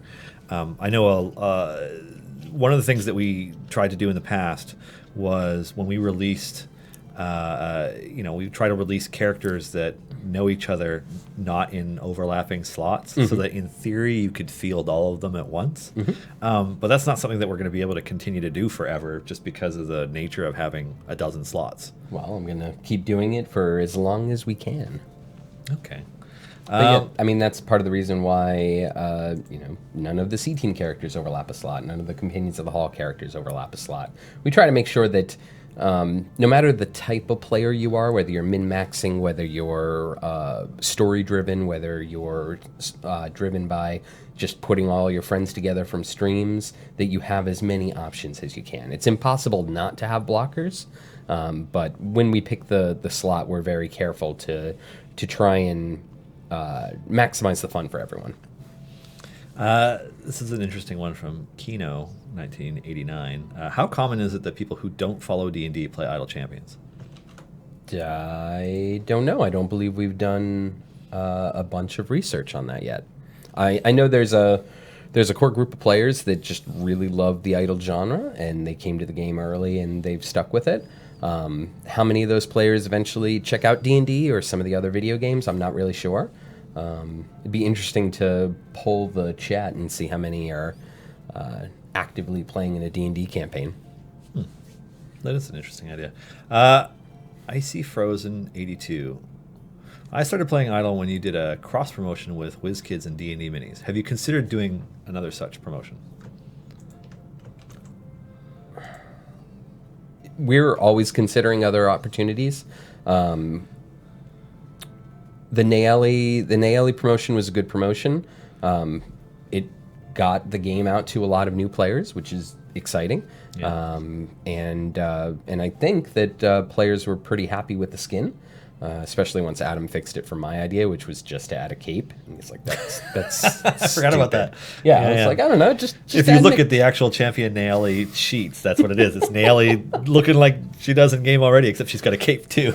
That's because we had to finish the artwork months and months and months ahead from actually doing the skin. That's so good. So it's just like, just put a cape on her. We'll figure it out. And then when Adam went to go draw it, he's like, what do you want me to do? I'm like, put a cape on her. And he's like, that's the stupidest idea I've ever heard. Also, he'd deliberately taken her cape off for the game. So he was like, what the hell? Oh, man, that's funny. Alabama suggestion. Macaria from Roll20 Presents Waterdeep Dragon Heist and Dungeon of the Mad Mage, played by Blue Jay, is an interesting evil healer, even if her stats were lacking. Well, if her stats are bad, I don't know if players will use her in the game, right? Because I'm not eligible for anything. But yeah, that's a good thing to know. It's nice to see people playing evil healers. Yeah. Funnily enough, I heard about this game from a League of Legends podcast. Say what? Interesting. More detail when. Yeah, I mean, Shonen 111. I know we know some people at Riot, so there's a chance that so there's an interesting thing I want to actually jump on for that, just because of it. There is a strangely high number of developers who love and play our game, like people who make other games, and I've never been able to put my finger exactly on why. Really? Yeah, when our founders go to BlizzCon, it's like there are tons of people at Blizzard who love playing Idle Champions. It's weird, and it happens all the time. Like developers are like, oh, I love this game. It's like, what? It's like, but don't you make this game that's like really popular? Like, not to say that we're not popular. We have the most played D&D game on Steam, but it's just there seems to be like this like really surprisingly large core audience of game developers who love playing our game. It's the weirdest thing. I think it's the math and the puzzle aspect of the game. I mean, that's really what hooked me. Yeah? Yeah. Maybe. I don't know. I'm not a developer, so to me it's like, it's witchcraft. So, but yeah, League of Legends podcast. Cool. Yeah. Who knew? Interesting. Alrighty. Hopefully they were speaking good things about us. Yeah. They're like, oh yeah, I heard you guys sucked. I wanted to check it out. But like, ouch. No. No. Alrighty. Of the limited number of dwarves, there are 2 barbarians. How much, when making a character, do you think of playing into against class stereotypes, or already done that in the race before? That's a good question. That is a good question. A lot of our characters fit into race class stereotypes, or stereotypes is the wrong word. Races and classes that combine well because they come from characters that were created for D&D. And so when you think about characters that people have created, most of the time they are complementary between race and class. You don't normally play a gnome fighter with 8 strength. And so I think that's why we fit into, or a lot of the race and class combinations fit into that sort of complementary style. That said, when we do create C&E originals, we do try to stretch outside of the normal box that we'd see with characters. We try to add evil characters. We try to add races and classes that aren't normally played by players, so that way we can increase the diversity in the game. And going against those complementary. So somebody in chat suggesting podling paladin. Yay up! Anyways. I like the Goliath rogue. My Goliath rogue was amazing. Thank you. He was sneaky. Sneaky Goliath. That's a thing. Yeah. Well, when the Big Show played in the Jox Machina show a year and a half ago, he was a half giant. Which, so he was a rogue half giant, something or other. He was like a mix of like a Dark Sun something and other stuff. Yeah, they let him do what he wants, probably because he's enormous and he could chuck any one of them across the room. Alrighty. Will we see a 13th slot? Who knows? We don't have any current plans for a 13th slot, but you never know. Following up on that, will there be additional champion slots? You never know. You don't want to make it easy on yourself? Oh, there's no slot 13 or 14 characters in this event. Problem solved. Yeah. Yeah. Alrighty, here's a silly question. How is Dritz only 75? That's a very good question, because he's very, very old. One of the things with Dritz, we... I don't know. That's a good question. Is he only 75 years old on his character sheet? I haven't checked. I remember looking at it at one point and thinking he looked young. And I was like, what? But we also we kind of go out of our way to pick characters from 75 from specific eras and specific times for them. So. Yeah, that might have been one of those when we were trying to reinforce that he's not the book 20 version of Dritz. Yeah, he's not the level 260 murder machine attuned to 10 magical items that he is later on. At least not yet. We'll get there. Gonna kill Spurt again and then let this roll. Alrighty. Always a good idea. More characters from Baldur's Gate? ? Yeah. Well, you're talking about the comic or the book? The comic, we're definitely gonna have Crydal in eventually. He'll fill out the Heroes of Baldur's Gate. And then from the book, I don't know. I just started designing the first adventure. We'll have to get there first. Since we've just gotten a dwarf character, and dwarves are my favorite race in the game, can we get Ivan and Pickle Boulder Shoulder? I don't know what that's from. I don't know where that's from either. Ivan is a fighter, and Pickle is a fantastic character, being the only known dwarf druid. Interesting. I have to look into that, Hellish Stream. I have no idea who those characters are. Yeah, if you could update the chat and remind us where those are from, because they sound familiar, plus, but I can't place them. Honestly, a dwarf druid? Blasphemy. Have the D&D writers ever approached you to bring a character you created specifically for Idle Champions into another D&D product? And if they were to do so, would you be interested? That would be awesome. Yeah, if they had, we wouldn't be able to talk about it because it isn't announced yet. Yeah. And would we be interested? Absolutely. Let's get Krond everywhere, guys. Oh, Warden for everything. Yeah. All right, Warden. Yeah, Krond's good though. Why is Pwent not a companion of the Hall? Because, as you pointed out in the first hour, he's an ally. He's a buddy. He's a stalwart member of Clan Battlehammer, but he's not part of that core group of companions. They are from the Dritz books. Oh, are they from the Sounded newer familiar. Dritz books? I don't know them. All right. While you guys are discussing skins, Champion Celeste and Champion Jarlaxle when? When I get my artists finished drawing the ones they're already drawing. Champion Celeste. So we're trying to fill out so everyone has a skin before we sort of double down on 2 or 3 or 4 skins per person. I know there's already some with 2 skins, Brunor, for example. But, you know, Celeste and Jarlaxle both have a skin right now. But there are other characters like, I don't know, Farida, Dritz. They don't have skins. They're pretty older. But yeah, we're gonna keep bringing out skins in multiple different ways. I think we've got one coming with the next event. Yeah, multiple different ways to get skins. But we're gonna try and spread out the skins so that more characters have skins before we start doubling and tripling down on characters. Alrighty, just started playing this today. Hey, welcome. Huge D&D fan, and for some reason never came across this game on stream until today. Is Zan from Baldur's Gate 1 in this, or any thought on adding him if not? I love the mage plus sword unique combination. Zan is not in this game. I'm not going to say it's never going to happen, but not currently available. Oh, am I at my wall? No, I'm not. Sorry. But going back to that question of more characters from Baldur's Gate, I realized they could have also been talking about the video games. And we love our friends over at Beamdog. We love to keep working with them on champions. So I'm sure we're going to have more champions from the Baldur's Gate video games in the game soon. Eventually. Did I say soon? I did not say soon. Yeah. Watch it, Chris. I've got the rest of the year blocked off. There are no more Baldur's Gate characters for the rest of the year. Yeah. We are practically locked in to the end of 2019, right? We are locked in until Eric comes in and goes, "Hey, about this character." Then we're not locked in.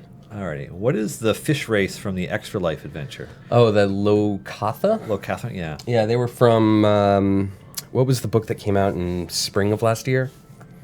Or spring of this year? Ghost of Saltmarsh. That's it. They are a race that's from the Ghost of Saltmarsh book. Little fish people, super cute. I would definitely recommend anyone who's interested into either Extra Life or Cool Fish People to go check it out. It is on the DM's Guild, and I believe the proceeds will benefit D&D's Extra Life push this year. Oh, sweet. Yeah, Will there be an adventure with more than 10 slots? maybe. This year's D&D Beyond Extra Life race is Lokatha. Are we going to see them like how we got Grama? That's a good question. Unfortunately, no. We're not going to see Lokatha this year for various reasons. Oh, I'm getting overwhelmed. This might be the end. Oh, no. This might be the end of... The plague. You see, the plague comes. Look at it. It's all Yeah, over no, the office. they're all cursed. No, there's... Static DPS 0. They're This is done. it. I'm done. That's what you get for not paying attention to the my plague. ultimates don't do anything. Alrighty. Yay. Time to finish it up. Were you the one talking about how... Oh, yeah, you're at like 400, aren't you? 400 what? I don't know. What area were you at? I don't know, 490 or something? See, that's what I was talking about. Yeah. It was all right. I guess it was okay. Plague. Ooh. I just love that I wrote that 3 weeks ago. I'm like, watch, I'm going to put this in the game, and then by the time it comes out, the plague will be through the office. As long as when I get sick, it's after my vacation days next week and like through the rest of the week. So I can just sit at home and play video games until I go crazy. It's a tough one. It knocks you out for like 4 or 5 days. Oh, it is no, not exhausting. another one of those. Yeah, it's one of those, you just can't get the energy back. Drow cultists. Like, I couldn't get off the couch. I just kept sleeping on the couch. Ugh. Yeah, it was bad. I don't like those ones because I don't have any shows I want to binge right now or anything, so that just sounds awful. You should rewatch The Good Place before season 4 starts. I've been rewatching it with my wife. It's so much fun to rewatch. There's so much going on in that show. I catch new jokes every time. But are they good jokes? Mm-hmm. They're brilliant jokes. I love the writers on that show.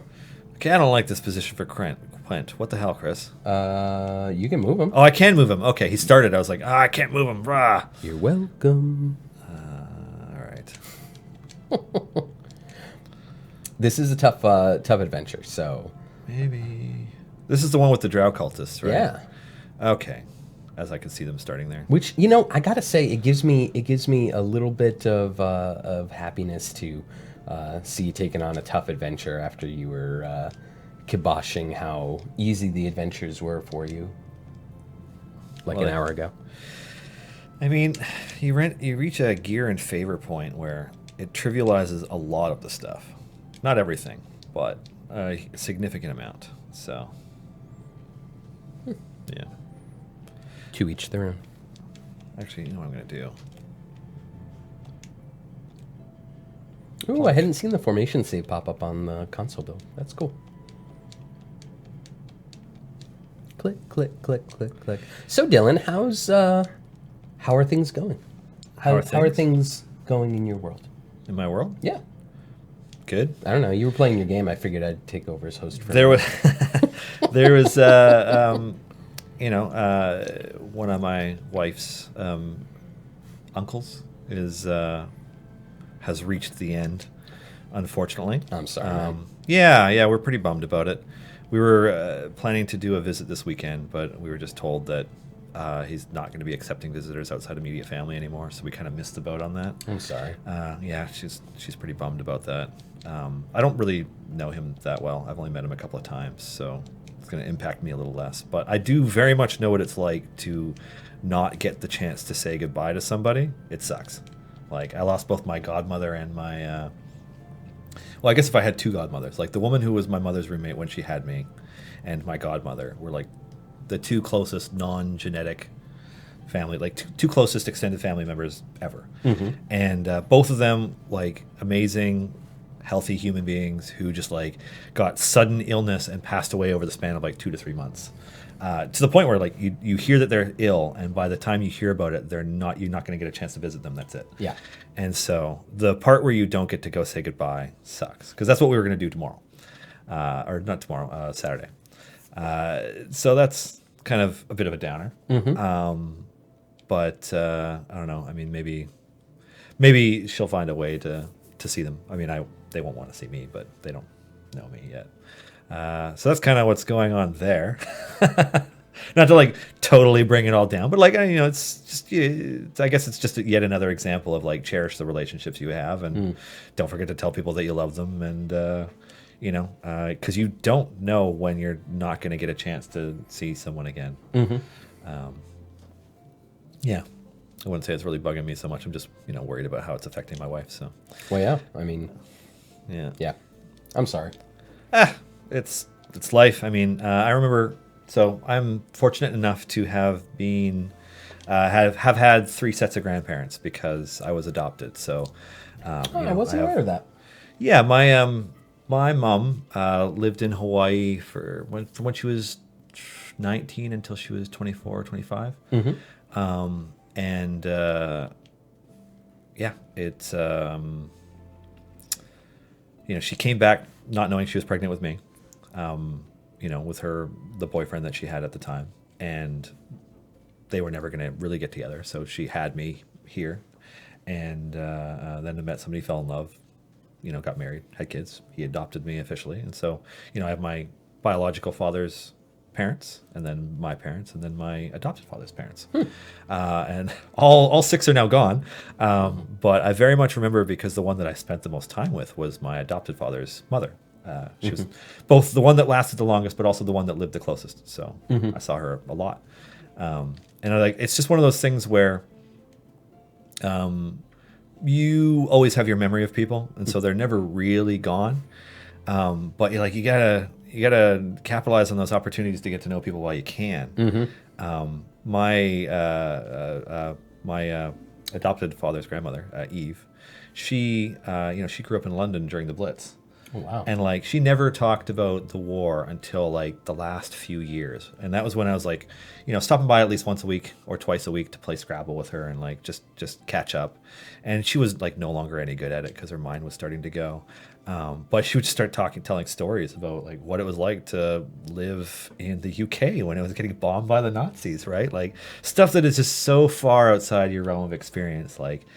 You realize that, everybody, even people who are young, they are libraries of information and life experience that disappears. Mm-hmm. And so, yeah. Well, that's why it's important to listen to those stories and then tell them. Yep, yep. So yeah, tell your friends and family that you love them and that you like spending time with them, and spend time with them while you can, because, man, life just keeps accelerating. You never know when you're gonna get busy and just not see people for long periods of time. And also, yeah. I was not expecting existential dread when I came onto this stream. Oh, if you want more, man. No. We could get really into it. We're good, man. I got enough dread. Let's do in an my existential deep dive. life. No. Yeah. Anyways, that's what's going on for me. But then the other thing is that I was talking to Clive about this over the last couple of days. We have our office quarterly tomorrow. Yeah. I'm not going to go. Oh. Originally, I thought it was because we were going to have to get ready and head over to Vancouver. But now it's like we actually have, I don't know if you've been paying attention to the news, but like we have these huge global climate protests going on. Well, there's one in the Ledge tomorrow that they're trying to get as many people in Victoria to go to. That tons of local businesses are closing down so that they can participate. And so I'm going to go to that. Good for you. Yeah. Yeah, I was excited to see both the climate strikes and the democracy strikes or protests in all over the world last week. It was nice to see. Yeah, it's unreal. Like it's I don't know. I mean, we could talk about social obligation and the environment and stuff forever. But I think one of it is one of those things where it's like you're starting to think about like, okay, we got more generations coming now. Like you've got young kids. Yeah. I will eventually have kids. I don't want to tell them, no, I went bowling instead, not to guilt anybody else in the office or anything like that, because bowling does sound like fun, but that's what I'm going to do. Well, good for you. Yeah.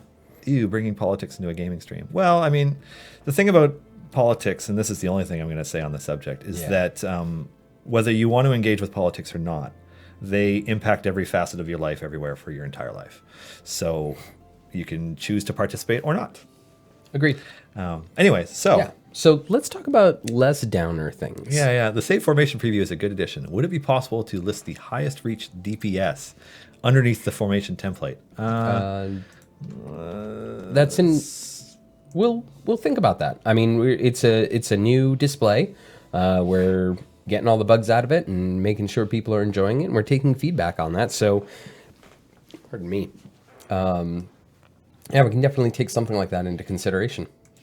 This is interesting. Why was Jim given the Acquisitions Incorporated team tag now? Because I forgot it the first time. Yeah, you're not supposed to say that part. So I'm sorry. I was like, there are no other members of AI yet, so why does it matter? But you're like, now they know it's because you forgot to put it in. Forgot to put it on the sheet. Sorry. Will there ever be some sort of Idol and Crusaders crossover / cross promotion? I don't want to say no, but I don't know. Probably not. They're two different audiences, two different IPs. One of which we own, one of which we don't. Exactly. So it makes things real complicated real fast. Yeah, I think where you're going to see more crossover or things like that are just when we do C&E type of events. So when we do things like Extra Life, you'll see some things mirrored in Crusaders and Champions, or both doing the same sort of charity drive at the same time. I think that's where you're going to see crossover. Okay. I like it. I like it when I get asked this question. Speaking of Dark Sun, which we weren't, but why aren't we? Are we going to get some Dark Sun characters? God, I hope so. No plans currently. Not that I wouldn't like to see some Dark Sun characters. It's just at the moment we're focusing mostly on Forgotten Realms characters, with the exception of the ones that we get exceptions for. Any chance on having our potentially 40+ champions that can't do anything do something? That sounds like a really good idea, Giant Dwarf. I think we should do something about that. There's ongoing discussions about what that is exactly,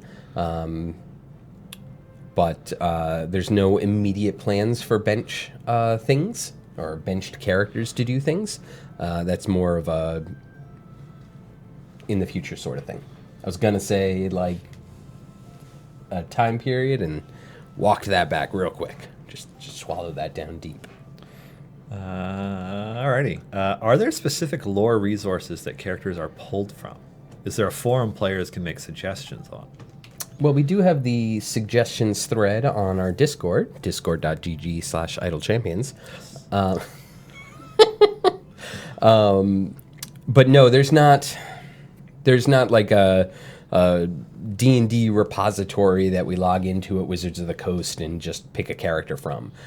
We listen to suggestions from the players. We think about the characters that we'd want to see and that we've experienced in our history of D&D within the office, and we pull from there. Alrighty. Will we ever get a champion that reduces the spawn box height so they can clump up more easily for AoE champions to clear? So I guess they want to narrow the height and bottom of the entire screen area so that enemies clump up more tightly so that AoE champions are more easily able to do something about it. That's a really good idea.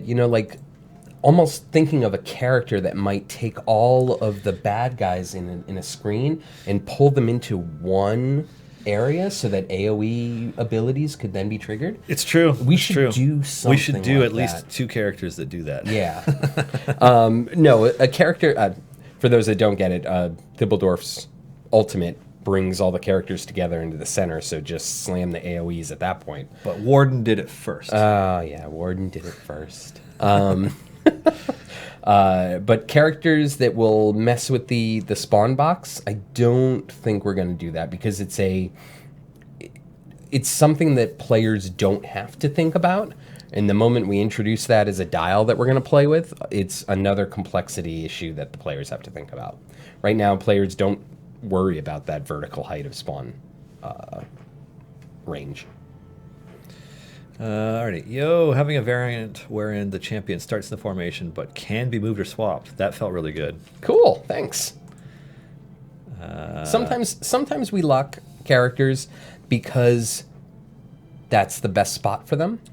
Sometimes we lock characters because we want you to maximize a specific ability, and it's sort of a teaching method. Mm-hmm. Sometimes we lock characters because it's an awful spot for them. So there's a lot of different reasons why we place them in different slots. But wherever we place them, it's placed there for a specific reason. And on this variant, there was no reason not to move them. So, yeah. Dylan, what is your favorite Kron specialization and why? I tend to go with Firebolt most of the time just because it can hit multiple enemies. Otherwise, you might get overwhelmed easily. But if you are pushing at your wall, Shocking Grasp hits harder. So, yeah. Are you planning a client/launcher for the games? We are currently playing through the browser. Interesting. Are we planning a client/launcher for the games we are currently playing? We have not announced anything about a client launcher for WebGL games, no. Yeah, that would be Steam. Steam is the launcher. Yeah. Yeah. Or if you're playing WebGL, CNE Games or Cartridge and Congregate, Armor. Yeah. Those are the launchers. Those websites are the launchers. Alrighty. Icy Frozen 82. Would you ever put a Necromancer champion in the game, and Yes. how would you handle summoning undead as an ability? TBD. No, we will put a Necromancer in the game. How would we handle summoning undead? There's a whole lot of ways that we could do it. And hopefully we pick the most interesting way. But there's a lot of different ways, and I'm sure 2-3 years down the line we'll have multiple Necromancer characters, and they'll play with undead in different ways. So.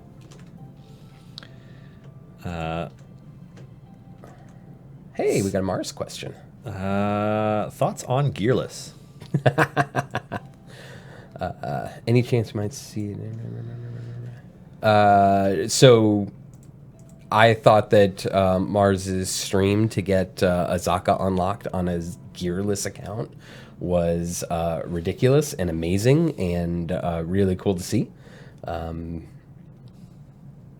I don't think we're gonna...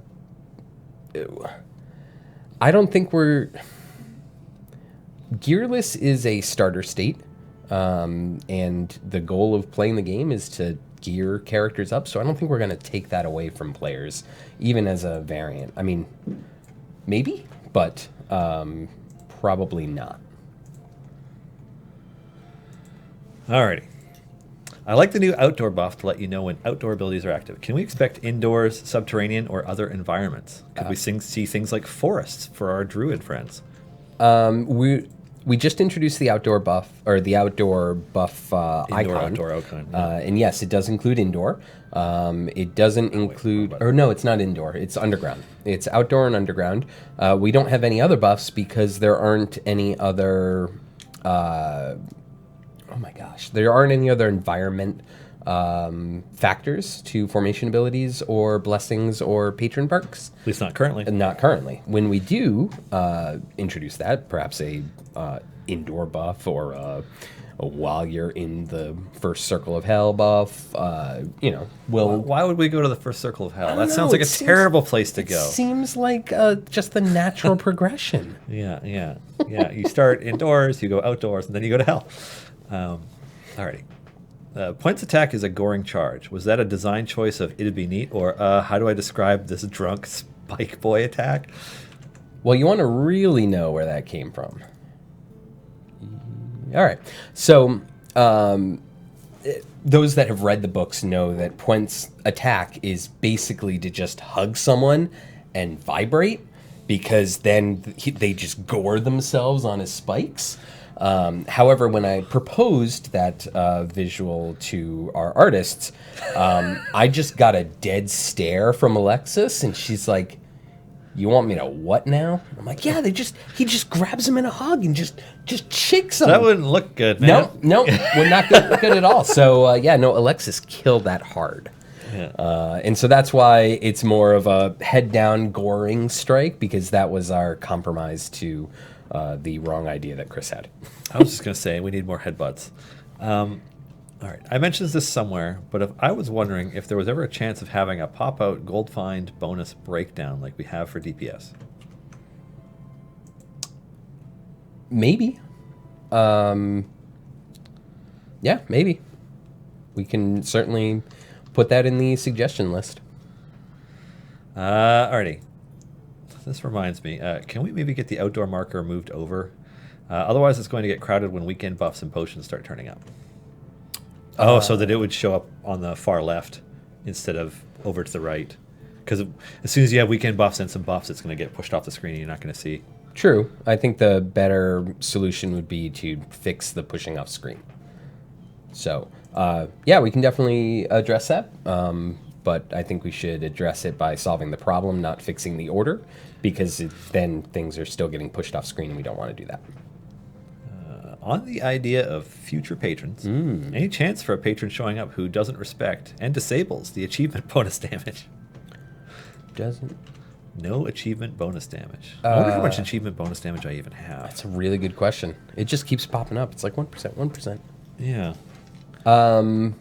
Maybe. I could see a really mean patron that takes away a bunch of different 2,357%. All right, not bad. That's a lot. Yeah, maybe. Get people really, really happy and enjoying their achievement buff as soon as you take it away. It's like, I need that back. I thought it was nothing, but it was really everything. It was really the most important thing. All right. Actually, we do worry about that, because when we have a formation with 3 or more on the front line, you can't see the HP of the boss if it ends up on the bottom rung. Worry about what? Yeah, sorry. We get to some of these questions a little bit late because they don't actually get to be really so much participate in the discussion. So, Giant Dwarf, what did you mean by that? 3 or more. Bottom rung. Yeah, I don't know. Oh, I think he's referring to the narrowing of the area. Oh, yeah, that makes sense. Okay. Minsk's favored terrain when? Oh. Yeah. Or we could just give it to another ranger. Yeah, I'd rather... The ranger champion that's coming next. No, it's not coming next. Sorry. No, we got a paladin next. Yeah. We don't have a paladin next. I don't know what you're talking about. No, we don't. You're right. Sorry, I'm designing a paladin. Yeah, I know you're designing a paladin. I have ideas for that paladin, actually. Oh, okay. I've been working on for a while. Well, maybe you should send them to me on the day that I'm like, hey, I'm going to work on this character. Well, I'll tell you after the stream. There's a part of it that I've been wrapping my head around that I think I want to try and pursue. Okay. That I think is going to be a hard no, and so I will ask you about it afterwards. Okay. And it'll either be me deleting that whole thing or not. So The worst thing that I can say is no, but yeah, throwing it at me might work. yeah. Okay, so we're at 10 minutes to the hour, so this is usually when we start wrapping it all up. So we're going to start slowly wrapping it all up. Kick me out. Can I go back to work? Well, we're both going to leave at that point, so yeah. Thanks for having me. This was fun. Yeah, we should do this more often. Yeah. I can't wait to get sick now. You're welcome, buddy. To be honest, I feel like I've been fighting off something for like a week. Like, just every day I'm like, I don't feel as good as I should feel right now. So. I got to be honest, when you get this, you need to just stay on the couch. Like, you're going to need to quarantine yourself from Catherine. No, you're going to need to quarantine yourself because I don't want you to get sick. I really don't want Catherine to get sick. Yeah, no. She's also one of those people who she's not good at being sick. Like, some people can handle it. Yeah. And some people, they're so sad that you feel bad in every possible way that they're in any way ill. Mm-hmm. She's one of those where you're just like, oh, God, you can't handle life right now. Like, you're hooped. Yeah. Yeah. I prefer it when she's taking care of me and not the other way around. Yeah. My wife's the same way. It's like I get home, she's like, I'm just going to sit here. I'm like, no, you're going to go upstairs because, oh, my God. Yeah. Yeah, pretty much. Is there anything else we need to go over before we go? We have a Gleam giveaway for digital D&D Beyond copies of this book here. Not this one here. This one's going back to my desk. But of digital versions in which you can, add them to your... It'd be a great gift for your DM, the DM in your group who uses D&D Beyond, because they appreciate that stuff. It's awesome. So for sure. The link is in chat. Check that out. What else do we need to go over? Puent. Get some Puent. Yeah, get your Puent on. Practice. There was a bug fix or something going out during the stream? Yeah, I poked before I got in here about that. There's a bug with Puent right now, where if he outright kills someone, so basically the first 75% of your run, he's not getting a stack on count him out. Oh. That was supposed to work, so that's a bug, and we're going to fix that. We've got a new build coming out to Steam and WebGL shortly. In fact, I think it actually might be live on WebGL, and it'll go out to other consoles within the next day or two. Release your Puent-up anger. Yeah, no... play with Brent, work on maximizing Barrowin stacks again. I just had, I was running with a formation with Strix and Archon and Krond, and I had Strix and Archon. Archon was usurping Gutbuster, and 4 stacks. Boom. So much fun.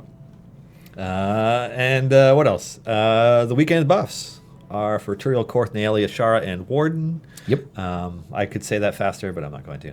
With feat for Naeli. Naeli's first epic feat. Maybe first ever feat. I mean, let's be honest. Her feat came out earlier this week. Well, we accidentally pushed it out a little early, and some people bought it. I might be using it right now on Naeli, actually. Don't worry if you did purchase it and you wanted to do some other purchasing thing, you will get refunded your gems if you have it already. Yes. So. Yeah, that's a new thing that we added for feats. So when epic feats come out, they're going to be 50,000 gems if you don't purchase them during the weekend promo. If you end up purchasing it and if you end up buying it for gems and then deciding that you want to purchase the weekend promo, your gems will get back into your account. Sweet. Yeah. Which is what you said, but less clear. Yeah. So, on that note, this has been our show for Thursday, September 26th, 2019. Thank you all for joining us and for participating in the Idle Champions and D&D communities. You guys are awesome. This show exists because of a number of amazing folks behind the scenes, including my co-producer, Erica, as well as our partners at D&D, Greg, Bart, Pelham, Allison Shawling, and Lisa. Thanks to Chris for joining to answer questions and talk about stuff.